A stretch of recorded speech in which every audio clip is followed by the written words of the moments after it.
नमस्कार विद्यार्थी मित्रांनो, ग्लोबल ऑनलाईन स्पर्धा परीक्षा चॅनलवरती तुमचे सगळ्यांचे स्वागत आहे. तर आजच्या व्हिडिओमध्ये आपण महाराष्ट्र लॉ सीईटी परीक्षा 5 वर्ष या एक्झामसाठी सामान्य ज्ञान व चालू घडामोडी म्हणजेच general knowledge and current affairs या सेक्शनवरती काही क्वेश्चन्स बघणार आहोत. तर विद्यार्थी मित्रांनो, व्हिडिओ शेवटपर्यंत नक्की बघा. या व्हिडिओचा तुमच्या एक्झामसाठी नक्कीच फायदा होईल अशी माझी गॅरंटी आहे. तर जे स्टुडंट्स आपल्या चॅनलवरती नवीन आहेत त्यांच्यासाठी एक गुड न्यूज म्हणता येईल. तर त्यांच्यासाठी आम्ही एक कम्प्लीट कोर्स अवेलेबल केला आहे. त्यामध्ये तुम्हाला live video lectures, recorded lectures, full syllabus test series, त्यासोबतच 2000+ MCQ क्वेश्चन बँक आणि फुल सिलेबस नोट्स देखील मिळतील. या नोट्स मराठी आणि इंग्लिश या दोन्ही भाषेमध्ये अवेलेबल असते. एकदा का तुम्ही आमचा कोर्स जॉईन केला त्यानंतर तुम्हाला आमच्या व्हॉट्सअप ग्रुपवर देखील जॉईन केलं जाईल. ओके. आणि या सर्व गोष्टी तुम्हाला खूप कमी प्राइस मध्ये अवेलेबल करण्यात आलेल्या आहेत. अजून काही कोर्स बद्दल माहिती हवी असेल किंवा कुठल्याही प्रकारचे डाऊट्स असतील तर मी स्क्रीनवरती 2 नंबर दिले आहेत, त्या नंबरवरती तुम्ही कॉन्टॅक्ट देखील करू शकता. आता हा कोर्स ऍक्सेस कसा करायचा किंवा एनरोल कसा करायचा, तर त्यासाठी global online application play store वरती जाऊन डाउनलोड करा. त्यानंतर ऍप्लिकेशन ओपन करा. ऍप्लिकेशन ओपन केल्यानंतर नाव आणि नंबर एंटर केल्यानंतर तुम्हाला इंटरफेस समोर येईल. इंटरफेसच्या पहा डाउनलोड साईडवरला स्टोअरचा आयकॉन असेल त्यावरती क्लिक करा. त्यावरती क्लिक केल्यानंतर तुम्हाला कोर्सेसचं पेज ओपन होईल. कोर्सेसच्या पेजच्या सर्च बॉक्समध्ये सीईटी असं टाईप करा. सीईटी टाईप केल्यानंतर तुम्हाला 4 सीईटीचे कोर्सेस अवेलेबल होतील. त्यामधला महाराष्ट्र LLB 5 इयर्स हा कोर्स आपला असेल. तो कोर्स ओपन करा आणि तो कोर्स एनरोल करा. तर पहिला प्रश्न आहे, जागतिक कसोटी क्रिकेट अजिंक्यपद स्पर्धेच्या क्रमवारीत कोणता देश प्रथम क्रमांकावर आहे? आपल्याला ऑप्शन मध्ये 4 देश आहेत. फर्स्ट आहे इंग्लंड, सेकंड आहे श्रीलंका, थर्ड आहे ऑस्ट्रेलिया आणि फोर्थ आहे दक्षिण आफ्रिका. तर विद्यार्थी मित्रांनो, करेक्ट आन्सर आहे ऑस्ट्रेलिया. तर जागतिक कसोटी क्रिकेट अजिंक्यपद स्पर्धेच्या क्रमवारीत ऑस्ट्रेलिया देश प्रथम क्रमांकावर आहे. तर मित्रांनो, यावेळेसचं जागतिक कसोटी क्रिकेट चॅम्पियनशिप म्हणजेच वर्ल्ड टेस्ट क्रिकेट चॅम्पियनशिप मध्ये ऑस्ट्रेलिया हा देश प्रथम क्रमांकावर आहे आणि सेकंड नंबरला येतं साऊथ आफ्रिका आहे आणि थर्ड नंबरला न्यूझीलंड आहे. चला तर आता नेक्स्ट क्वेश्चन पाहू. ISSF नेमबाजी विश्वचषक स्पर्धेत भारताच्या सोनम मस्कर हिने कोणते पदक जिंकले आहे? आपल्याकडे 4 ऑप्शन्स आहेत. फर्स्ट आहे कांस्य, सेकंड आहे सुवर्ण, थर्ड आहे कोणतेही नाही आणि फोर्थ आहे ऑप्शन रौप्य. तर पहा विद्यार्थी मित्रांनो, करेक्ट आन्सर आहे रौप्य. तर ISSF नेमबाजी विश्वचषक स्पर्धेत भारताच्या सोनम मस्कर हिने रौप्य पदक जिंकले आहे आणि हिने महिलांची 10 मीटर एअर रायफल स्पर्धामध्ये सिल्वर म्हणजेच रौप्य पदक जिंकले होते. चला तर आता नेक्स्ट क्वेश्चन पाहू. केंद्र सरकारने यंदा किती जणांना पद्म पुरस्कार जाहीर केले आहेत? आपल्याकडे 4 ऑप्शन्स आहेत. फर्स्ट ऑप्शन आहे 130, सेकंड आहे 133, थर्ड आहे 134 आणि फोर्थ आहे 132. तर विद्यार्थी मित्रांनो, करेक्ट आन्सर आहे पहा 132. तर मित्रांनो, यावर्षी टोटल 132 पद्म पुरस्कार देण्यात येत आहेत आणि ज्यामध्ये 5 पद्मभूषण, 17 पद्मभूषण आणि 110 पद्मश्री पुरस्कारांचा समावेश आहे. आता नेक्स्ट क्वेश्चन आहे, केंद्र सरकारतर्फे यावर्षी किती जणांना पद्मविभूषण पुरस्कार जाहीर केला आहे? आपल्याकडे 4 ऑप्शन्स आहेत, 4, 6, 5 आणि 3. तर आपण आत्ताच पाहिलं आहे याचा आन्सर. तर यावर्षी 5 पद्मविभूषण पुरस्कार जाहीर झाला आहे. तर मित्रांनो, वैजंती बालीला तिच्या कलेच्या फील्डमध्ये आणि व्यंकटेश नायडू यांना सार्वजनिक प्रकरणच्या फील्डमध्ये यांना पद्मविभूषण पुरस्कार देण्यात येत आहे. चला तर आता नेक्स्ट क्वेश्चन पाहू. ICCचा 2023 वर्षातील सर्वोत्तम पुरुष क्रिकेटपटूचा पुरस्कार कुणाला मिळाला आहे? आपल्याकडे 4 क्रिकेटरचे ऑप्शन्स आहेत. फर्स्ट आहे पॅट कमिन्स, सेकंड आहे शुभमन गिल, थर्ड आहे डेव्हिड वॉर्नर आणि फोर्थ आहे रोहित शर्मा.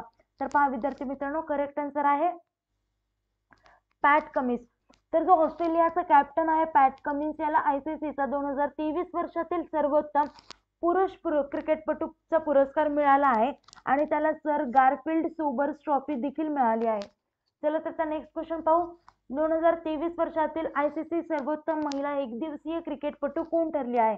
आपल्याकडे 4 महिलांचे ऑप्शन्स आहेत. फर्स्ट आहे चामरी अटापटू, सेकंड आहे मॅथ्यू हेलन, थर्ड आहे बेन मुनी आणि फोर्थ आहे शेफाली वर्मा. तर पहा विद्यार्थी मित्रांनो, करेक्ट आन्सर आहे चामरी अटापटू.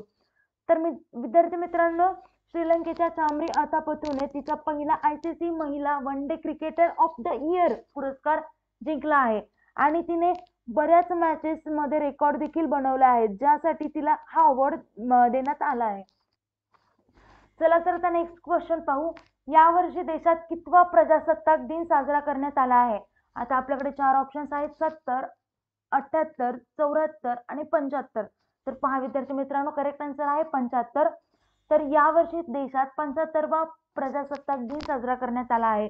तर यावर्षी केलेला प्रजासत्ताक दिवस हा 75वा होता. 26 जानेवारी 1950 मध्ये जेव्हा देशाची राज्यघटना लागू झाली होती, तेव्हा आपण पहिला प्रजासत्ताक दिन साजरा केला होता. तर आता नेक्स्ट क्वेश्चन पाहू. लोकसंख्येची घनता कशा प्रकारे मोजली जाते? आपल्याकडे 4 ऑप्शन्स आहेत.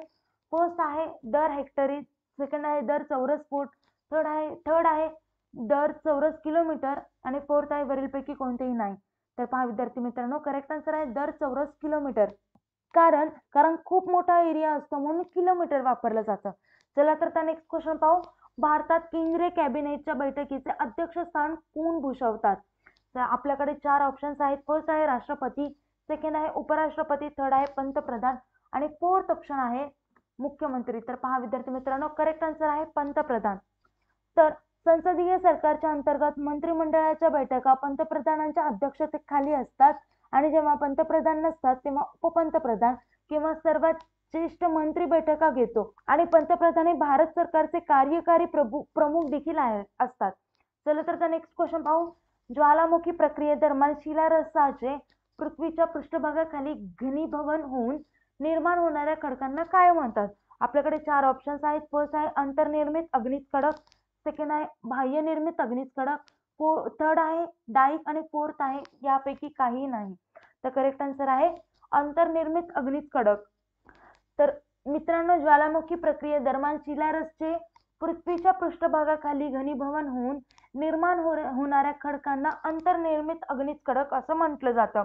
तर मित्रांनो, जेव्हा लावा पृथ्वीच्या आतमध्ये असतो तेव्हा थंड होतं आणि मग दगड बनतो आणि त्याला आपण अंतर्निर्मित अग्निज खडक असं म्हणतो. तर तुम्ही पहा आता ना, डायरेक्ट नावावरूनच कळत आहे आपल्याला, अंतर्निर्मित म्हणजे आत आणि अग्निज खडक आगीपासून बनवलेला दगड म्हणजेच अंतर्निर्मित अग्निज खडक असं उत्तर बनतं. तर नेक्स्ट क्वेश्चन पाहू. ज्यावेळी सूर्य, चंद्र, पृथ्वी एका सरळ रेषेत येतात तेव्हा डॅश घडून येतं. आपल्याकडे 4 ऑप्शन्स आहेत. उधाणाची भरती आहोटी, सेकंड ऑप्शन आहे भांगांची भरती आहोटी, थर्ड ऑप्शन आहे वरीलपैकी दोन्ही आणि फोर्थ ऑप्शन आहे वरीलपैकी दोन्हीही नाही.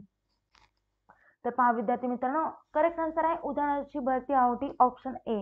तर ज्यावेळी सूर्य, चंद्र, पृथ्वी एका सरळ रेषेत येतात तेव्हा उधाणाची भरती आहोटी घडून येते.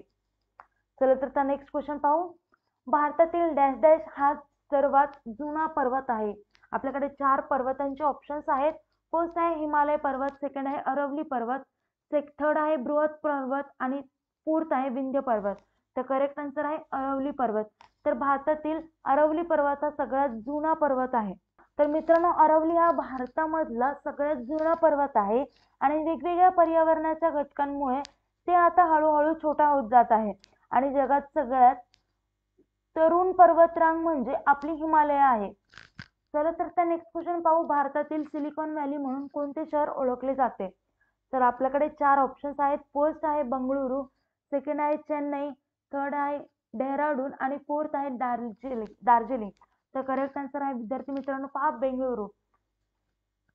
तर कर्नाटकातील बेंगळुरू शहराला भारताची सिलिकॉन व्हॅली असं म्हटलं जातं कारण देशाचा जवळजवळ भाग हा सर्व माहिती तंत्रज्ञान म्हणजेच इन्फॉर्मेशन टेक्नॉलॉजी कंपनीज या शहरात आहेत आणि या शहरामध्ये सगळ्यात जास्त स्टार्टअप येतात. चला तर नेक्स्ट क्वेश्चन पाहू. डॅश डॅश भारतातील सगळ्यात लांबीची पश्चिम वाहिनी नदी आहे. आपल्याकडे 4 नदींचे ऑप्शन्स आहेत. फर्स्ट आहे नर्मदा नदी, सेकंड आहे गोदावरी नदी, थर्ड आहे तापी नदी आणि फोर्थ आहे झेलम नदी. तर पहा विद्यार्थी मित्रांनो, करेक्ट आन्सर आहे नर्मदा नदी. तर नर्मदा नदी ही भारतातील सगळ्यात लांब पश्चिम वाहणारी नदी आहे आणि त्यासोबतच ही देशातील 5वी आणि गुजरातमधील सर्वात मोठी नदी आहे. ही मध्य प्रदेशातील अमरकंटक पर्वतरांगाजवळून उगवते आणि मध्य प्रदेश, महाराष्ट्र आणि गुजरात मधून जाते आणि केम्बिनच्या आखाताला जाऊन मिळते. चला तर या व्हिडिओचा लास्टचा आणि नेक्स्ट क्वेश्चन पाहू. सायलेंट व्हॅली प्रकल्प कोणत्या राज्यात आहे? आपल्याकडे 4 राज्यांचे ऑप्शन्स आहेत. फर्स्ट आहे आंध्र प्रदेश, सेकंड आहे महाराष्ट्र, थर्ड आहे केरळ आणि फोर्थ आहे कर्नाटक. तर पहा विद्यार्थी मित्रांनो, करेक्ट आन्सर आहे केरळ. तर सायलेंट व्हॅली नॅशनल पार्क हे केरळमधले एक राष्ट्रीय उद्यान आहे आणि हे एक निलगिरी टेकड्यांमध्ये स्थित आहे आणि याचा एरिया हा 89.52 किलोमीटर इतका आहे. तर मित्रांनो, आता व्हिडिओ इथेच थांबूया. काही डाऊट्स असेल तर मला कमेंट करून नक्कीच विचारा आणि व्हिडिओला लाईक करा, चॅनलला सबस्क्राईब करा. तुमच्या लाईक्सने आमचं मोटिवेशन वाढतं, आम्ही अजून एफर्ट्स टाकतो व्हिडिओमध्ये. ओके, तर आता व्हिडिओ इथेच थांबूया. Thank you. Have a nice day.